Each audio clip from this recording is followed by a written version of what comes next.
Projects allow us to work in a defined single unit using the same memory, using the same connected tools, and using the same instructions. This is valuable because as we start prompting more in Claude and getting more work done, especially as we start creating more automations, you may not want to have to tell Claude the site ID, the analytics ID, the MCP address, the numerical address, etc. of all of the API keys over and over again. This is going to save you credits. It's going to be smarter. It's going to learn better. So let's get into projects and memory and how that affects your conversations within Claude. Okay, so now you understand connectors, skills, and custom MCPs. We're now going to talk about memory and projects. And the reason why this is important is because anytime you provide a prompt to Claude, it has to work to find out which projects, MCPs, APIs you're calling on. But there's a way to fast track that, and that way is projects. So there's two settings I want to call out inside of Claude that is really important for you to understand. The first one is the actual memory. And so there's two memory levels inside of Claude. The first one is the memory that it knows about your entire account, which is found in the settings. And then there's memory that's found in the project settings itself. So if you go over to the projects tab and you create a new project, there will be memory for that project specifically. So if you share it, you can share that memory with other team members and you can share the settings of that memory with other team members as well. This is really useful because as we start using more connectors, you may not want to have Claude work to find the API data points that you're working with. And that's going to save you credits. That's going to make it faster. And that's just going to allow you to utilize a much more successful workflow. So we're going to go ahead and create a new project here, and I'm going to show you a really quick way to connect all of the MCPs,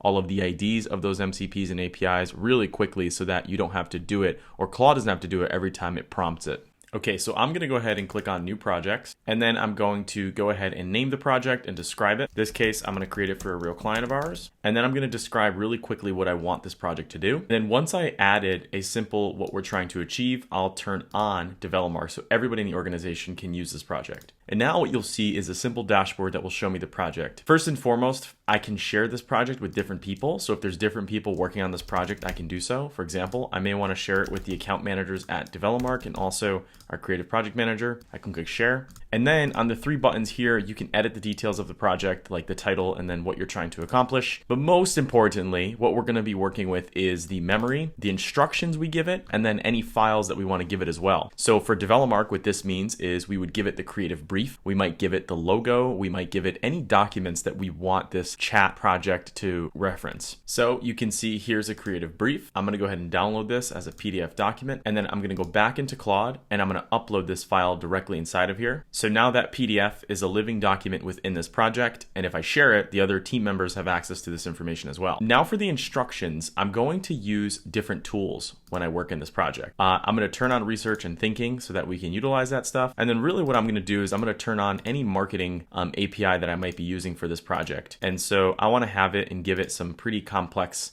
integrations here. So I'm going to give it all of the ones that I know we use for marketing. I'm not going to turn on any of the communication ones. I want to keep that one private to my account, and then I'm going to click save. So now you can see that these tools are added to this project. So the user that uses this doesn't need to authenticate these, etc. But most importantly, when an API request is made to these different tools, Claude's going to have to work to find certain parameters of these tools, like their API endpoints, their project IDs. Because computers don't read text, they typically read a string of numbers. We're going to go ahead and just find out what those are really quickly, and I'm going to show you how to do so. So I'm just going to open up a new chat, and I'm going to put in this prompt. Here's the prompt I'm going to use. I'm just going to say, for the client using these MCPs, find the site IDs and all of the numerical IDs that I'm going to need. What I'm trying to accomplish here when I run this prompt is I'm looking for Claude to tell me exactly where these pieces of information are. Because then when I put that into the memory of that specific project, anytime someone on marketing prompts that actual project, it's not going to have to find all of this information. Like for example, Duda, which is the site we use, yes, the domain is federo.com and that's pretty straightforward. However, the site ID is typically something that's numerical. You can see it right here. It's DCE344E1. So if I don't do this process, what's going to happen is every time I prompt, Claude's going to work extra hard to find this information. That's going to cost you tokens. It's going to make it slower, and it's going to increase the rate of failure that's going to happen within your conversation. So once I get a return here, I'll show you what that looks like. We'll paste it into the project, and then we'll run our first workflow to test it. And then you will then know and understand projects and memory at a deep level. So this is what it returned as. You can see it gave me the Duda site ID, the the Basecamp project, the ads ID, the Google Ads ID, and the Slack ID. Now let's get looking at this practically. If I go over to our content management system and I just paste this, you can see that it's actually the correct site ID. And if I go over to meta ads and I paste this just to show you that this is consistent with what they actually are,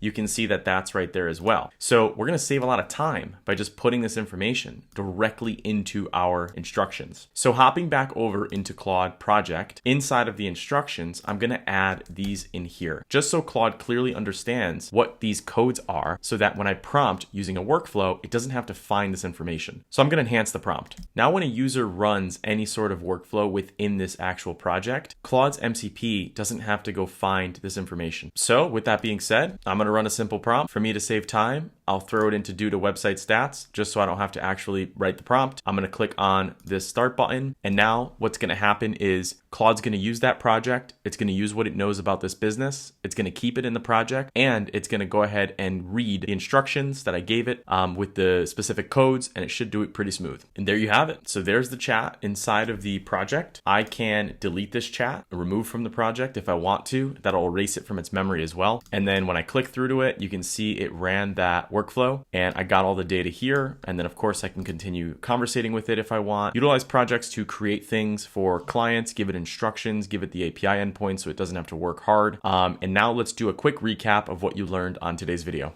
All right, so let's do a little recap. Where is account-wide memory configured within Claude? Pretty straightforward. It's in the account settings. Claude memory found within the project tab applies only to those specific workspaces and not the entire account. What is the primary benefit of storing API to data points? That it saves credit, increases workflow speed. Why should users provide Claude with numerical site IDs rather than text-based domains? Because computers and APIs typically process strings of numbers. Uploading a file such as a creative brief to Claude Project creates a living document, so it'll always reference the information in that document. What is the consequence of deleting a specific chat? That's going to delete it from the memory. How does using a Claude project affect the need for team members? It allows team members to use those tools that you've connected. Failing to define specific parameters like API endpoints will result in potential failures within the conversation, because sometimes Claude may not want to work super hard to find info for you. So the more you can give it info quicker, the better. What is the recommended workflow for optimizing instructions? Copy and paste the IDs directly into the project's memory settings. And then, how does sharing a Claude project benefit a team's collaborative workflow? It shares the memory, instructions, and uploaded files with all of the authorized team members who are on the same Claude account. So, with that being said, thank you for watching this video, and I'll see you in the next one.